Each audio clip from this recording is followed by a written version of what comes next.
Mic పెట్టండి సెల్లో. ఓకేనా? అందరికీ నమస్కారం. జగన్మోహన్ రెడ్డి ముఖ్యమంత్రిగా ఉన్న 5 సంవత్సరాల కాలంలో రాయలసీమ ప్రాంతం, ముఖ్యంగా ఆయన ప్రాతినిధ్యం వహించిన ప్రస్తుతం శాసనసభ్యునిగా ఉన్న పులివెందుల నియోజకవర్గంలో సాగునీటి రంగం ఎంత దీనావస్థతో ఉందో, పులివెందుల నియోజకవర్గ రైతాంగం పట్ల ఆయనకు ఎంత శ్రద్ధ ఉందో ఈరోజు మనం చూసిన ఈ లిఫ్ట్ ఇరిగేషన్ పనులను కానీ, కాలేటివాగు చెరువు డ్యామ్ పనులు కానీ చూస్తే తెలుస్తోంది. జిఎన్ఎస్ గాలేరు నగరి సుజల స్రవంతి కాలువ నుంచి తమ్మల్లపల్లి దగ్గరున్న హంద్రీనివా సుజల స్రవంతి వరకు ఈ లిఫ్ట్ల ద్వారా నీటిని తీసుకొని కృష్ణా జలాల్లో తీసుకొని పోవాలని చెప్పి దాదాపు 5,036 కోట్ల రూపాయలతో 2020 సంవత్సరం డిసెంబర్లో అగ్రిమెంట్లు కావడం జరిగింది. ముఖ్యమంత్రి గారి నియోజకవర్గంలో జరిగిన పనుల దుస్థితి చూస్తే కేవలం 22.5% మాత్రమే పనులు చేయడం జరిగింది. 4 సంవత్సరాల కాలంలో పులివెందుల నియోజకవర్గంలో ఇరిగేషన్ శాఖ పైన గౌరవ మాజీ ముఖ్యమంత్రి గారికి ఎంత శ్రద్ధ ఉందో, పులివెందుల ప్రాంత రైతాంగం పట్ల ఎంత శ్రద్ధ ఉందో దీంట్లోనే అర్థమవుతుంది. కేవలం పులివెందుల నియోజకవర్గం వరకు పరిశీలిస్తే పులివెందుల నియోజకవర్గంలో ఉన్న చక్రాయపేట మండలంలో ఉన్న కాలేటివాగు డ్యామ్ నిర్మాణం దాదాపు 1.2 టీఎంసీల కెపాసిటీతో నిర్మించడం జరిగింది. దీనికి వేంపల్లి మండలం పాములూరు వద్ద నుంచి కొంత దూరం గ్రావిటీ ద్వారా, కొంత లిఫ్ట్ ద్వారా, మళ్ళీ కొంత టన్నల్ తీసేసి కాలేటివాగు రిజర్వాయర్కు 1.2 టీఎంసీల నీళ్లు తీసుకొని రావాలని చెప్పి ఈ పథకాన్ని రూపొందించడం జరిగింది. ఇక్కడ నుంచి తర్వాత వెల్లిగల్లు కానీ తర్వాత చిత్తూరు జిల్లాకు వెళ్ళడం జరుగుతుంది. కేవలం పులివెందుల నియోజకవర్గానికి సంబంధించి కాలేటివాగు వరకే 1,590 కోట్ల రూపాయలు ఎస్టిమేట్లతో అంచనాలు రూపొందించడం జరిగింది. దీనికి గాను ఈ 4 సంవత్సరాల కాలంలో పనులు పూర్తయింది 510 కోట్లు మాత్రమే పనులు చేయడం జరిగింది. అంటే ఎంత దుర్మార్గంగా పులివెందుల ప్రాంత రైతుల పట్ల జగన్మోహన్ రెడ్డి గారికి ఎంత శ్రద్ధ ఉందో దీన్ని బట్టి అర్థమవుతుంది. ఈ చక్రాపేట మండలం నిరంతరం కరువు పీడిత ప్రాంతం. కనీసం అనేక గ్రామాల్లో ఈరోజు కూడా త్రాగేదానికి గుక్కెడి నీళ్లు కానీ దొరకని దారుణమైన దుస్థితి ఈ నియోజకవర్గంలో ఉంది. ఈ నియోజకవర్గంలో ఈ రిజర్వాయర్ పూర్తవుతే ఖచ్చితంగా త్రాగునీటి సమస్యలు పరిష్కారం అవుతాయి. కానీ వాటన్నిటిని కూడా ఏమాత్రం కూడా శ్రద్ధ పెట్టుకోకుండా, అంతేకాకుండా ఈ కాలేటివాగు ద్వారా మిగతా లిఫ్ట్ ఇరిగేషన్ ద్వారా ఈ మండలం చక్రాయపేట మండలంలో ఉన్న దాదాపు 40 చెరువులకు నీటిని సరఫరా చేసే ఒక కార్యక్రమం కూడా ఈ సిస్టంలో ఉంది. కానీ ఇవన్నీ కూడా ఏ రోజు కూడా ముఖ్యమంత్రి గారు శ్రద్ధ వహించుకోకుండా ప్రతి నెల పులివెందుల నియోజకవర్గ అభివృద్ధి పైన ఆయన సమీక్ష చేస్తూనే ఉన్నారు. ఏ రోజు కూడా కాలేటివాగు డ్యామ్ పరిస్థితి ఏమి, లేకపోతే మిగతా లిఫ్ట్ల పరిస్థితి ఏమి, జిఎన్ఎస్ఎస్ నుంచి హెచ్ఎన్ఎస్ఎస్కు పోతున్న కాలువ పనుల పురోగతి ఏ విధంగా ఉందని చెప్పి ఏ రోజు కూడా శ్రద్ధ వహించిన పాపాన అవ్వలేదు.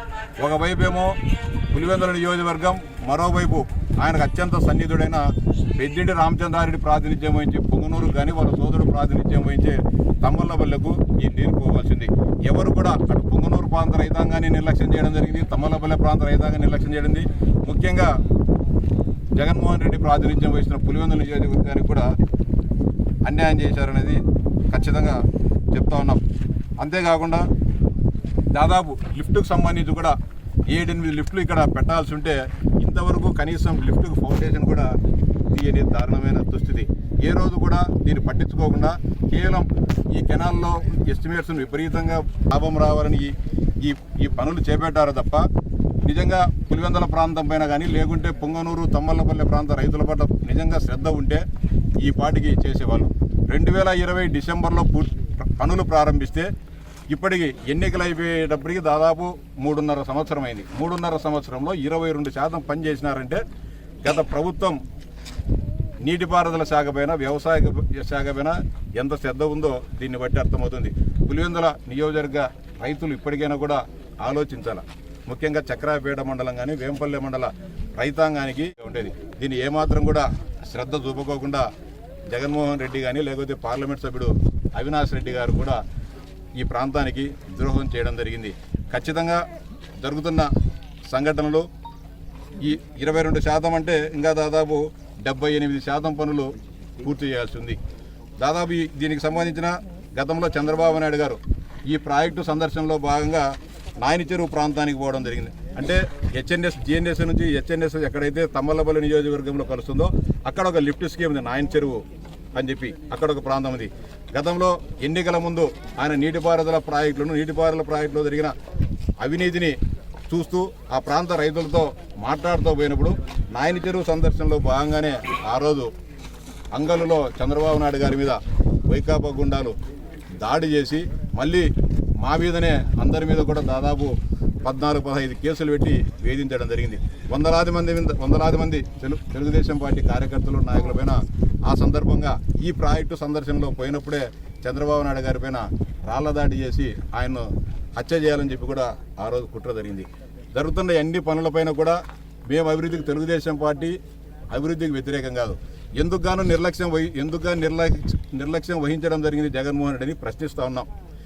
దీనిపైన ఖచ్చితంగా గౌరవ ముఖ్యమంత్రి గారి దృష్టికి నియోజకవర్గ నాయకులందరం కూడా పోయి ఈ డ్యామ్ కాలేటి వాగు పూర్తయితే ఈ ప్రాంతంలో ఉండే కరువు ఛాయలను రూపమావచ్చు, సాగునీరు త్రాగునీటికి ఇబ్బంది లేకుండా ఉంటుందని చెప్పి ముఖ్యమంత్రి గారి దృష్టికి తీసుకుపోయి పెండింగ్లో ఉన్న ఈ పనులను కనీసం కాలేటి వాగు వరకైనా కూడా యుద్ధ ప్రాతిపదికన పూర్తి చేసి ఈ ప్రాంత రైతులకు మేలు చేసే విధంగా ఖచ్చితంగా మేమంతా కూడా ప్రయత్నం చేస్తాం. ఖచ్చితంగా ముఖ్యమంత్రి గారి పైన కూడా మాకు నమ్మకం ఉంది.